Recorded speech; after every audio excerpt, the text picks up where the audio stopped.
المباراة الأولى معنا اليوم مباراة الهلال وضمك. الحالة الأولى اللي كانت في الدقيقة 5 حالة سقوط للاعبين من طبعا ضمك ومن الهلال.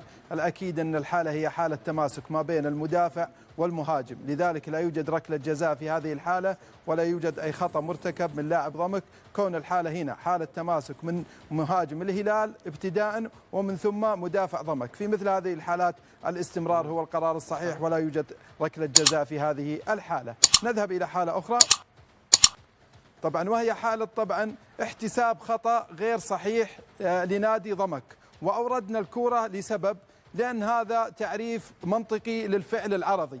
هنا لاعب الهلال كان يجري وانزلق، لا اترك أحمد تمشي بالشكل العادي، هنا انزلق لاعب ضمك وحدث عملية هنا الدعس على اليد، هذا فعل عرضي حقيقي 100%، لا يوجد أي خطأ مرتكب. إذا الحكم بيوقف هنا بيوقف فقط للعلاج، لأن مثل هذه الحالات يعني لو كانت داخل منطقة الجزاء بيحتسب الحكم ركلة جزاء، بيكون هذا يعني قرار مجحف تماما. نلاحظ أنه بس نأكد على طريقة اللعب، هنا اللاعب لم يكن يتوقع بأن اللاعب راح ينزلق بيده تحت قدمه، لذلك هذا فعل عرضي يجب أن لا يعاقب عليه، فقط التوقف للعلاج. نذهب إلى حالة ثالثة ومهمة في المباراة، وهي حالة استمرار صحيح وعدم وجود ركلة جزاء لنادي الهلال، والسبب في ذلك أن مدافع ضمك نجح في عملية قطع الكرة. ما تلا ذلك من احتكاك هو نتيجة نزول لاعب الهلال هنا للمشاركة بجسمه مع اللاعب، ولكن الأكيد أن هنا نأخذها فريم أن لاعب ضمك هنا نجح في لعب الكرة وقطعها قبل وصول لاعب الهلال، وهنا لاعب الهلال حاول يشارك بجسمه، حدث احتكاك، هذا الاحتكاك لا يعاقب عليه المدافع لأنه لم يكن الاحتكاك الأول وإنما تلا نزول لاعب الهلال، لا يوجد ركلة جزاء في هذه الحالة. نذهب إلى حالة أخرى وهي حالة سقوط للاعب الهلال داخل منطقة الجزاء، نؤكد أنه لا يوجد ركلة جزاء لأن لاعب الهلال يعني الواضح أنه سقط من نفسه أثناء ارتداد الكرة. اكمل أحمد، خليها تمشي بالشكل العادي، اترك الكرة تمشي.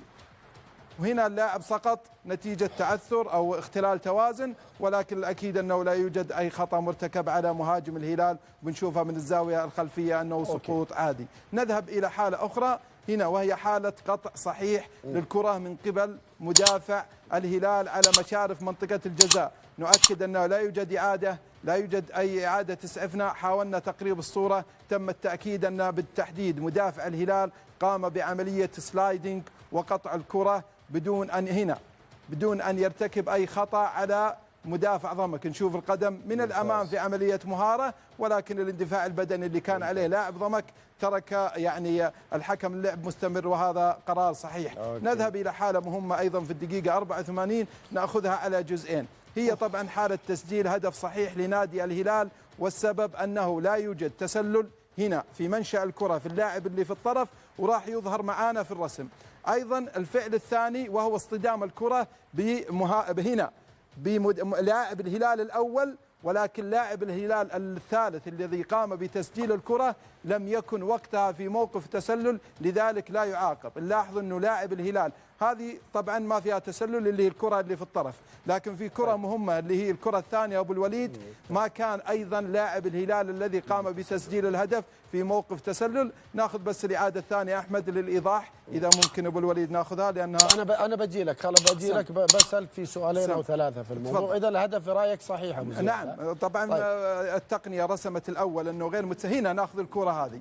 نكمل أحمد، اتركها بالشكل الطبيعي، نترك الكرة. نشوف هنا في حدثين، الأول ووقف هنا، ارجع أحمد ولا ناخذها من الإعادة؟ تمام نذهب لها أو للإعادة. نشوف هذه الكرة الأولى من الرسم اتضح أنه اللاعب غير متسلل. نوقف هنا أحمد، هنا نوقف، هنا اللاعب الهلال بيلعب الكرة في زميله، ولكن أيضا لاعب الهلال الذي قام بتسجيل الهدف نكمل لم يكن وقتها في موقف تسلل، وإنما تحرك بعد لعب الكرة، لذلك أيضا وضع اللاعب صحيح. توضح معنا من الإعادة الجانبية هذه أكثر أبو الوليد بشكل أدق، وناخذها طبعا أحمد فريم من هنا من اللاعب الأول.